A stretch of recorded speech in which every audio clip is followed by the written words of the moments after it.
Hello दोस्तों, नमस्कार। मैं राकेश महतो आप सभी का स्वागत करता हूं आपके अपने यूट्यूब चैनल RSM स्टडी में। कल हमने पढ़ा था राष्ट्रपति के बारे में, उसकी शक्तियों के बारे में, उसके कार्यकाल के बारे में, उसकी समय सीमा कितनी है, वो क्या कर सकता है। तो उन सब के बारे में हमने कल पढ़ा था। आज हम पढ़ने वाले हैं प्रधानमंत्री और उसके मंत्रिपरिषद के बारे में, मंत्रिमंडल के बारे में।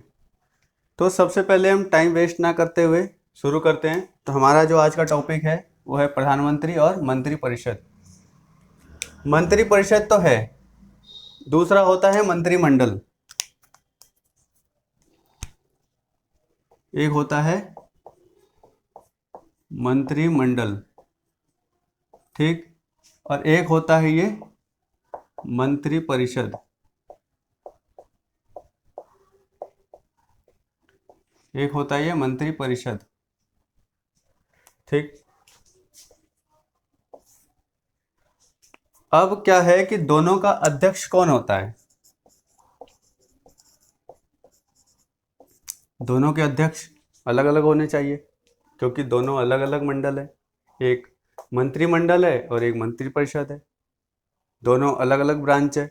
लेकिन दोनों का अध्यक्ष प्राइम मिनिस्टर होता है। यहाँ भी प्राइम मिनिस्टर ही होता है, प्रधानमंत्री। दोनों का अध्यक्ष, मंत्रिमंडल का अध्यक्ष कौन होता है? प्रधानमंत्री। मंत्रिपरिषद का अध्यक्ष कौन होता है? प्रधानमंत्री। अब बात यह आती है कि मंत्रिपरिषद के अंदर कौन कौन होते हैं, इसके अंदर और कौन कौन आते हैं लोग। इसके अंदर जो आते हैं वो आते हैं केंद्रीय मंत्री, राज्य मंत्री और उप मंत्री। तो कौन कौन आते हैं?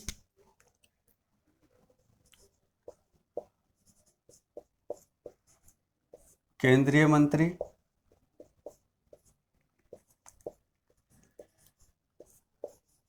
राज्य मंत्री और उप मंत्री। ये तीन लोग आते हैं इसमें। कौन कौन? केंद्रीय मंत्री, राज्य मंत्री और उप मंत्री। लेकिन अब बात आती है मंत्रिमंडल। तो मंत्रिमंडल में कौन आता है? तो मंत्रिमंडल में केवल एक ही लोग आते हैं, वो आते हैं केंद्रीय मंत्री।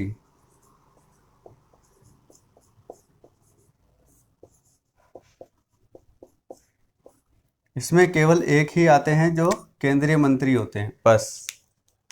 जो भी इन्हें सलाह मशवरा करना है वो केंद्रीय मंत्री है। मंत्रिपरिषद के अंदर तीन लोग आते हैं, केंद्रीय मंत्री, राज्य मंत्री और उप मंत्री, ठीक। तो क्या हुआ? प्रधानमंत्री और मंत्रिपरिषद के बारे में हम पढ़ रहे हैं।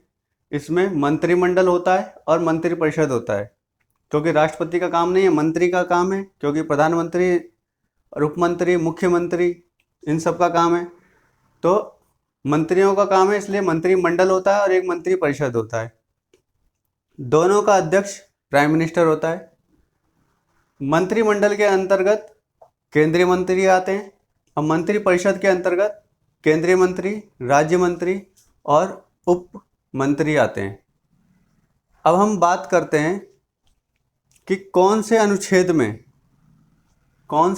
में इनके लिए क्या क्या प्रावधान है, क्योंकि संविधान में सबके लिए कुछ ना कुछ प्रावधान है। जैसे राष्ट्रपति के बारे में हम देखा था, 52 से लेके 58 तक, 59 को छोड़ के 60 61 तक था उसमें। तो इसमें भी कुछ ना कुछ होगा इनके लिए भी। तो अनुच्छेद 14 में ये बताया गया है कि राष्ट्रपति की सलाह के लिए एक मंत्रिपरिषद होगा, जिसका प्रधान प्रधानमंत्री होगा। क्या? अनुच्छेद 74। क्या? अनुच्छेद 74 में इसमें यह बताया गया है कि राष्ट्रपति की सलाह के लिए राष्ट्रपति की सलाह के लिए मंत्रिपरिषद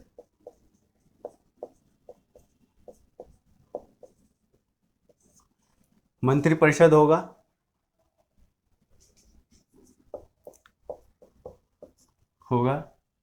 ठीक। और इसका जो मुखिया होगा वो प्रधानमंत्री होगा। ठीक, इसका जो मुखिया होगा वो प्रधानमंत्री होगा। भाई सारे मंत्रियों से तो पूछेंगे नहीं, कोई आके एक आदमी बताएगा ना। नहीं तो सारे मंत्री अगर पूछेंगे तो कल कितने पड़े थे? 776। 776 सांसद, अब कौन बताएगा उन्हें? तो इसलिए एक सब के बीच में से एक निकल के आएगा जो प्रधानमंत्री बनेगा, वो डायरेक्ट राष्ट्रपति को सलाह देगा। ठीक, ये बात कही गई है अनुच्छेद 74 में, 74 में, आर्टिकल 74 में। अब बात करते हैं कि अनुच्छेद 75 में क्या कहा गया है। अगला जो आता है वो आता है अनुच्छेद 75। तो राष्ट्रपति जो होता है उसमें यह कहा गया है कि राष्ट्रपति जो होता है वो प्रधानमंत्री की नियुक्ति करता है और प्रधानमंत्री की सलाह पर ही मंत्रिपरिषद की नियुक्ति होती है। ठीक, तो अब जो नेक्स्ट है वो है आर्टिकल 75। इसमें क्या कहा है? इसमें कहा है कि राष्ट्रपति नियुक्ति करेगा। राष्ट्रपति प्रधानमंत्री की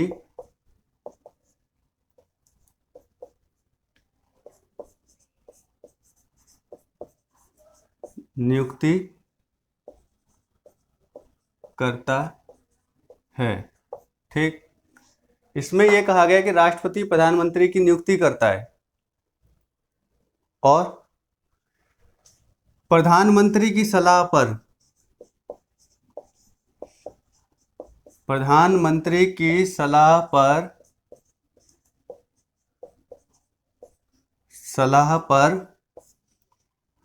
मंत्रिपरिषद तैयार करता है, मतलब मंत्रिपरिषद बनाता है। सलाह पर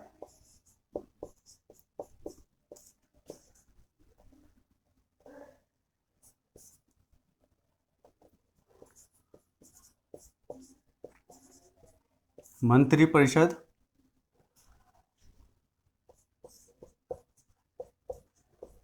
बनाता है। ठीक, मंत्रिपरिषद का गठन करता है किसके सलाह पर? तो प्रधानमंत्री की सलाह पर। ठीक, तो अभी हमने कितने पढ़ लिए? 2, 74 और 75। ठीक, 74 में जो बात थी वो थी कि राष्ट्रपति की सलाह के लिए एक मंत्री परिषद होगा। ये मंत्री परिषद बन गया। ठीक, ये मंत्री परिषद बन गया। और मंत्री परिषद के अंदर जो उसका जो मुखिया होगा यानी प्रधानमंत्री, क्योंकि ये तो मंत्री परिषद है, मंत्रियों की परिषद।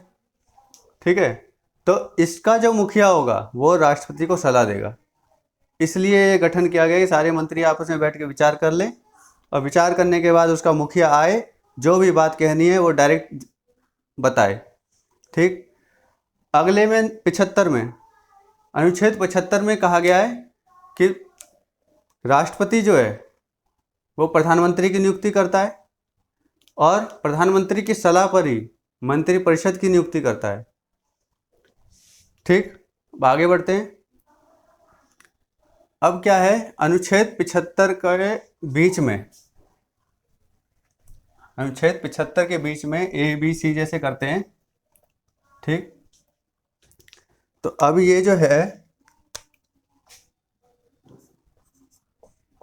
ठीक, ये आर्टिकल है। अब 75 के अंदर ये तीसरा पॉइंट है।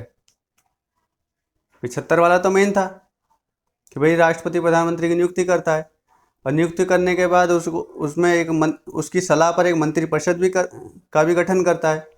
लेकिन बाद में इसमें एक पॉइंट और जोड़ा गया जिसमें कहा गया कि मंत्रिपरिषद सामूहिक रूप से लोकसभा के प्रति उत्तरदायी होता है। ठीक, मतलब उसे बताया गया कि मंत्रिपरिषद सामूहिक रूप से लोकसभा के प्रति उत्तरदायी होगा और व्यक्तिगत रूप से राष्ट्रपति के प्रति उत्तरदायी होगा। ठीक, तो क्या है, मंत्रिपरिषद सामूहिक रूप से लोकसभा के प्रति उत्तरदायी होगा। मंत्रिपरिषद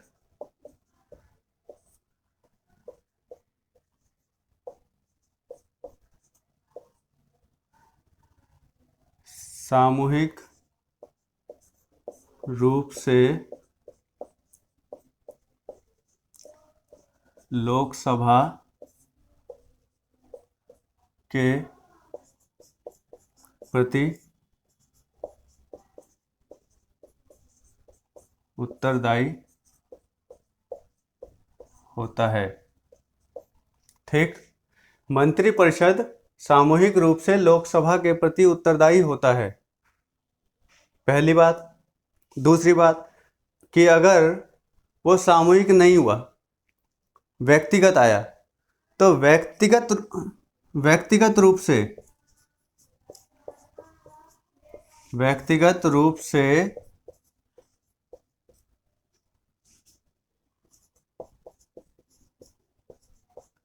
राष्ट्रपति के प्रति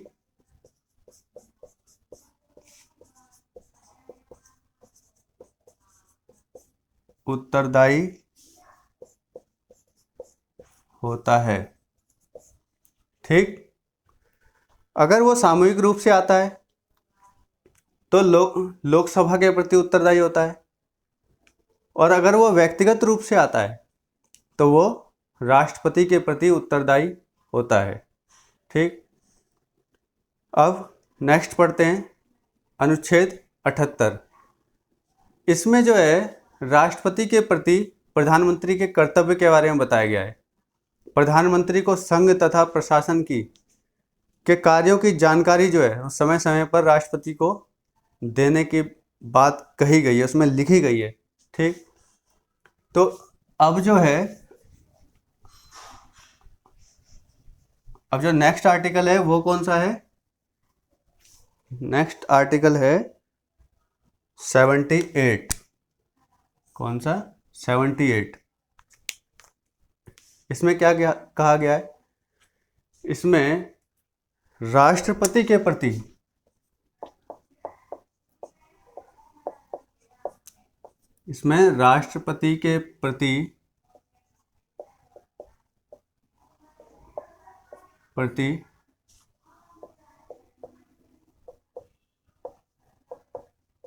प्रधानमंत्री के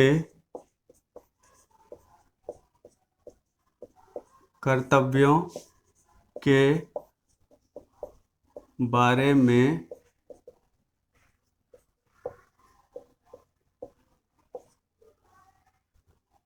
उल्लेख किया गया है। इसमें राष्ट्रपति के प्रति प्रधानमंत्री के कर्तव्यों के बारे में उल्लेख किया गया है। ठीक, और प्रधानमंत्री को संघ तथा प्रशासन की जानकारी, यानी उसमें क्या क्या काम हुए, ठीक है, वो समय समय पर राष्ट्रपति को देनी होगी। ठीक, प्रधानमंत्री को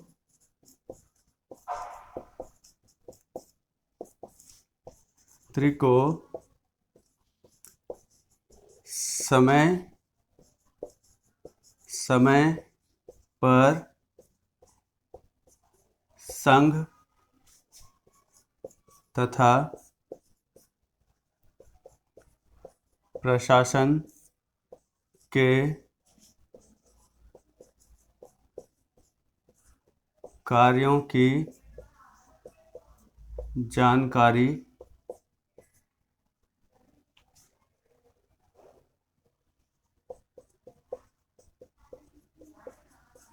राष्ट्रपति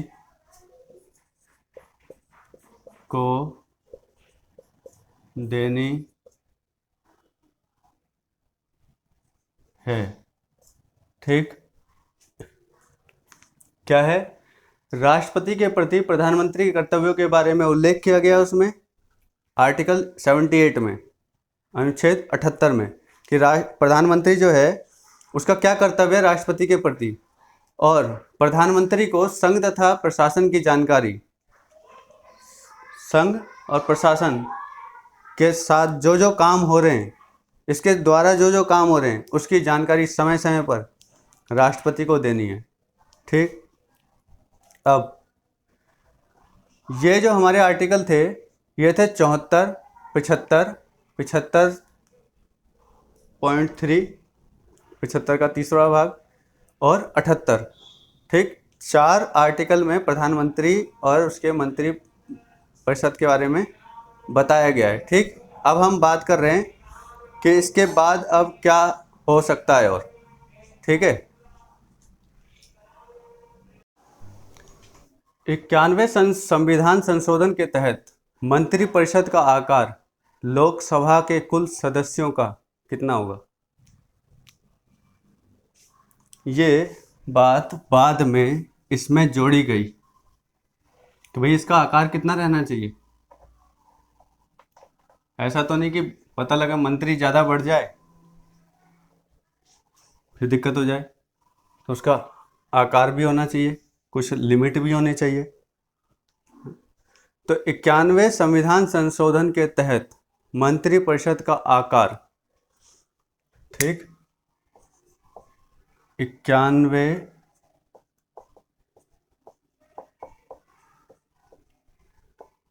संविधान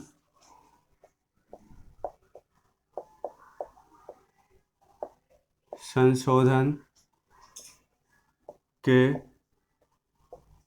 तहत मंत्रिपरिषद का आकार लोकसभा के कुल सदस्यों का 15% होगा। तहत मंत्रिपरिषद का आकार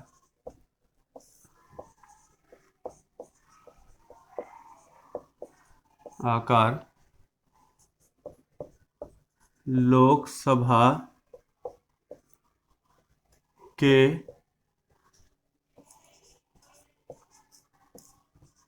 कुल सदस्यों का कितना होगा? 15%।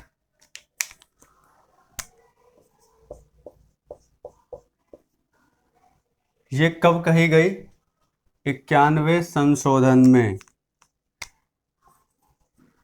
कब कही गई? 91वें संशोधन में कि मंत्रिपरिषद का आकार लोकसभा के कुल सदस्यों का 15% ही होगा। ठीक, अब भारत के पहले मंत्रिपरिषद में प्रधानमंत्री सहित केवल 36 सदस्य थे। कितने? 36।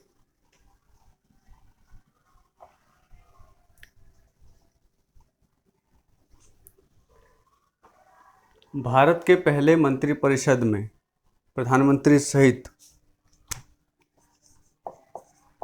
भारत के पहले मंत्री परिषद में प्रधानमंत्री सहित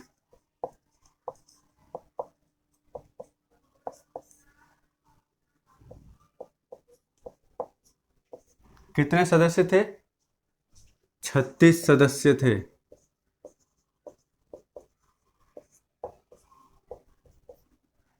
कितने सदस्य थे? 36। और आज कितने? आज तो बहुत हो गए। अब यहाँ तक हमने पढ़ लिया। ठीक, अब एक बात जान लेते हैं। कल हमने राष्ट्रपति के बारे में योग्यता पढ़ी थी कि एक जो राष्ट्रपति होता है उसकी योग्यता क्या होनी चाहिए। जो योग्यता राष्ट्रपति की होगी वही योग्यता प्रधानमंत्री के लिए भी है। ठीक, बस अंतर है तो सिर्फ उम्र में। ठीक, जैसे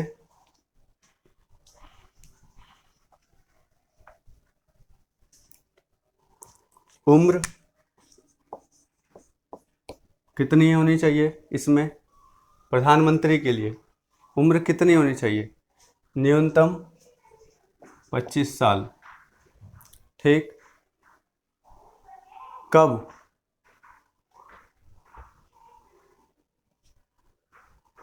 25 साल कब होनी चाहिए? अगर वो लोकसभा सदस्य है तो। ठीक, अगर वो लोकसभा सदस्य है तो 25 साल। ठीक, अगर वो राज्यसभा सदस्य है तो कितने होने चाहिए? 30 साल। ये याद रखने वाली बात है। कभी भी क्वेश्चन में ऐसे ही पूछ लेते हैं, लोकसभा के अनुसार या लोकसभा से संबंधित सदस्य को यदि प्रधानमंत्री बनना है तो उसकी उम्र कितनी होनी चाहिए? तो उसकी उम्र 30 होनी चाहिए राज्यसभा के अनुसार, और लोकसभा के अनुसार 25 होनी चाहिए। ठीक,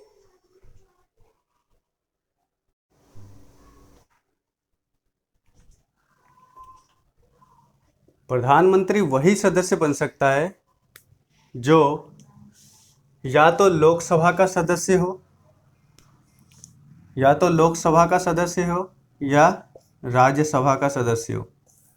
ठीक, वही व्यक्ति प्रधानमंत्री बन सकता है।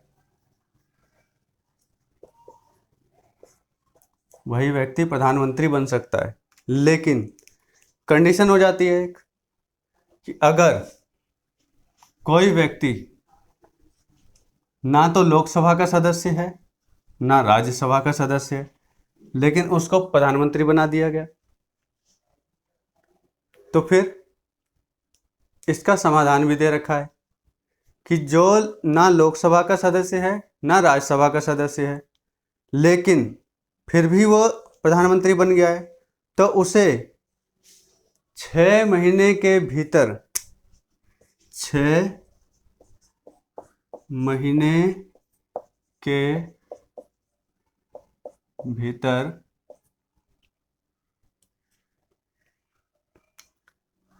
6 महीने के भीतर या 6 महीने के अंदर 6 महीने के अंदर किसी भी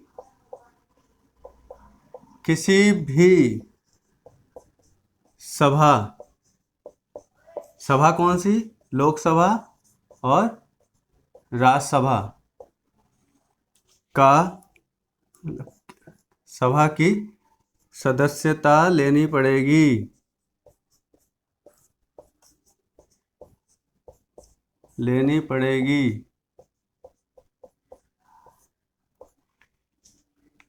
यदि नहीं ले पाता तो उसका प्रधानमंत्री पद छिन जाएगा।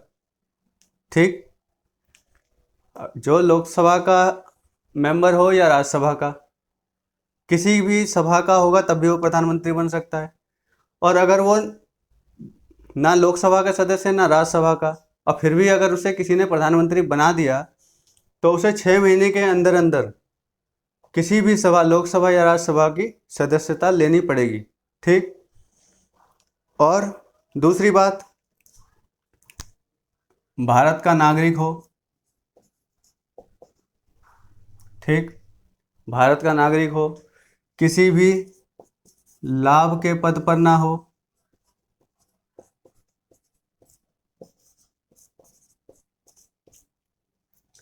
अगर वो किसी लाभ के पद पर है, सरकारी या प्राइवेट, किसी भी स्थान पर वो काम कर रहा है, वहाँ से सेवाएं ले रहा है, तो वो व्यक्ति प्रधानमंत्री पद मिलने पर उसे छोड़ना पड़ेगा, वो सारी सेवाएं बंद करनी पड़ेगी और उसे वो प्रधानमंत्री पद से छूटने के बाद, उसको त्याग करने के बाद या उसका कार्यकाल पूरा होने के बाद ही उसे दोबारा ज्वाइन कर सकता है। ठीक, ये थी हमारी प्रधानमंत्री की योग्यता। ठीक, अब हम बात करते हैं कि मंत्रिपरिषद की योग्यता भी तो होनी चाहिए ना। ये तो हमने प्रधानमंत्री की बना ली, ये तो प्रधानमंत्री की योग्यता थी, अब तो मंत्रिपरिषद की योग्यता भी होनी चाहिए ना। अब किसकी योग्यता? मंत्रिपरिषद की योग्यता, ये भी तो होनी चाहिए। जरूरी थोड़ी सिर्फ प्रधानमंत्री की योग्यता हो, मंत्रिपरिषद की भी योग्यता होनी चाहिए। तो क्या होगा, कोई भी जो संसद का सदस्य है मंत्री बन सकता है, पहली कंडीशन। ठीक, कोई भी सदस्य जो कोई भी संसद का सदस्य है मंत्री बन सकता है। ठीक, पहली कंडीशन कि जो भी संसद का सदस्य है वो मंत्री बन सकता है। दूसरा, सेम वही कंडीशन जो प्रधानमंत्री के साथ थी। ठीक, कि जो संसद का सदस्य नहीं है,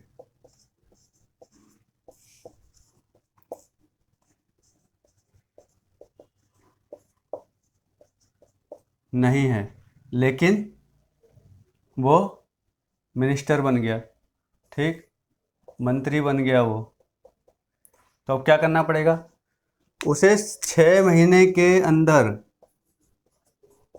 उसे 6 महीने के अंदर सदस्यता लेनी पड़ेगी। किसकी? संसद की। अंदर संसद की सदस्यता लेनी पड़ेगी, नहीं तो उसका मंत्री पद छिन जाएगा। ठीक, मंत्रिपरिषद में कोई भी व्यक्ति जो संसद का सदस्य है वो मंत्री बन सकता है, लेकिन अगर वो सदस्य नहीं है और मंत्री बन गया तो 6 महीने के अंदर उसे संसद की, लोकसभा या राज्यसभा, किसी का भी, उसे सदस्य बनना पड़ेगा। ठीक, अब एक जरूरी बात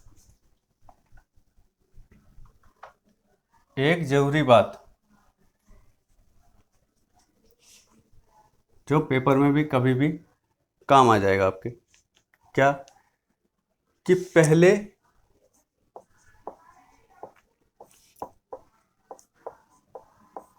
वित्त मंत्री, ठीक, पहले वित्त मंत्री, शिक्षा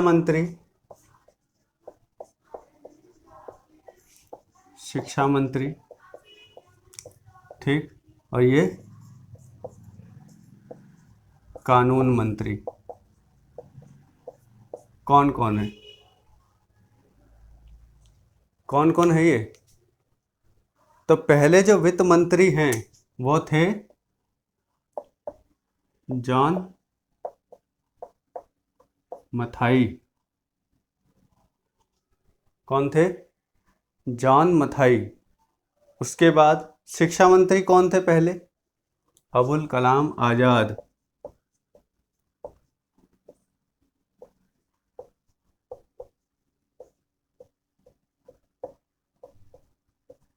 अबुल कलाम आजाद। और कानून मंत्री कौन थे? कानून मंत्री थे डॉक्टर भीमराव अंबेडकर। कौन थे? पहले वित्त मंत्री जो थे वो थे जॉन मथाई, शिक्षा मंत्री अबुल कलाम आज़ाद, कानून मंत्री भीमराव अंबेडकर। ठीक, तो हमने आज प्रधानमंत्री और उसके मंत्रिपरिषद के बारे में पढ़ा। तो एक बार रिवीजन कर लेते हैं कि हमने आज क्या पढ़ा। प्रधानमंत्री और मंत्रिपरिषद, इसमें क्या होता है, जब प्रधानमंत्री के लिए एक मंत्रिपरिषद बनाई जाती है, ठीक, और एक मंत्रिमंडल होता है। एक मंत्रिपरिषद और मंत्रिमंडल दोनों का अध्यक्ष प्रधानमंत्री होता है।